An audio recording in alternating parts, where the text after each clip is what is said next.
প্রধানমন্ত্রী নরেন্দ্র মোদীর মন কি বাতের 103 পর্ব শ্রাবণ মাসের শুভেচ্ছা দেশবাসীকে। पॉपुलर हो गई कि विचारपुर गांव की पहचान ही फुटबॉल से होने लगी। अब यहाँ फुटबॉल क्रांति नाम से एक प्रोग्राम भी चल रहा है। इस प्रोग्राम के तहत युवाओं को इस खेल से जोड़ा जाता है और उन्हें ट्रेनिंग दी जाती है।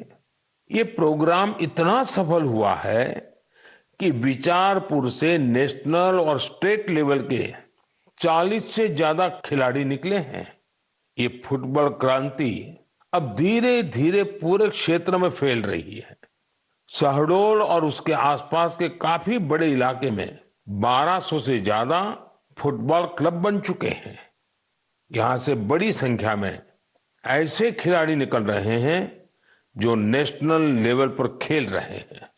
फुटबॉल के कई बड़े पूर्व खिलाड़ी और कोच आज यहां युवाओं को ट्रेनिंग दे रहे हैं। आप सोचिए, एक आदिवासी इलाका जो अवैध शराब के लिए जाना जाता था, नशे के लिए बदनाम था, वो अब देश की फुटबॉल नर्सरी बन गया है। इसलिए तो कहते हैं, जहां चाह वहां राह। हमारे देश में प्रतिभाओं की कमी नहीं है। जरूरत है तो उन्हें तलाशने की और तराशने की। इसके बाद यही युवा देश का नाम रोशन भी करते हैं और देश के विकास को दिशा भी देते हैं। मेरे प्यारे देशवासियों, आजादी के 75 साल पूरे होने के अवसर पर हम सभी पूरे उत्साह से अमृत महोत्सव मना रहे हैं। अमृत महोत्सव के दौरान देश में करीब करीब 2 लाख कार्यक्रमों का आयोजन किया गया है। ये कार्यक्रम एक से बढ़कर एक रंगों से सजे थे, विविधता से भरे थे। इन आयोजनों की एक खूबसूरती ये भी रही कि इनमें रिकॉर्ड संख्या में युवाओं ने हिस्सा लिया। इस दौरान हमारे युवाओं को देश की महान विभूतियों के बारे में बहुत कुछ जानने को मिला। पहले कुछ महीनों की बात करें तो जन भागीदारी से जुड़े कई दिलचस्प कार्यक्रम देखने को मिले। ऐसा ही एक कार्यक्रम था दिव्यांग लेखकों के लिए राइटर मीट का आयोजन। इसमें रिकॉर्ड संख्या में लोगों की सहभागिता देखी गई।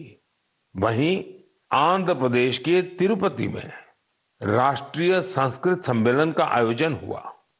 हम सभी जानते हैं कि हमारे इतिहास में किलों का, फोर्ट्स का कितना महत्व रहा है। इसी को दर्शाने वाली एक कैंपेन किले और कहानियां,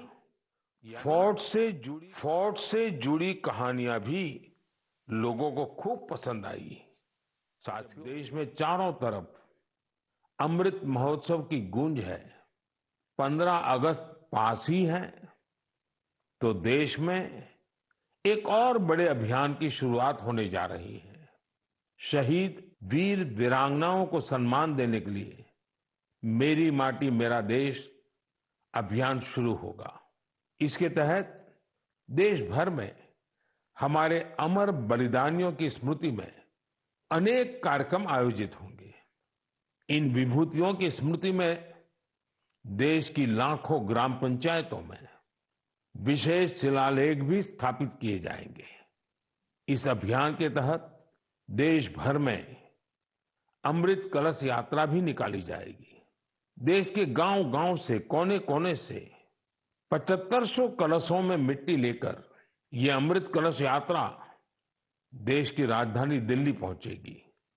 ये यात्रा अपने साथ देश के अलग-अलग हिस्सों से पौधे लेकर भी आएगी।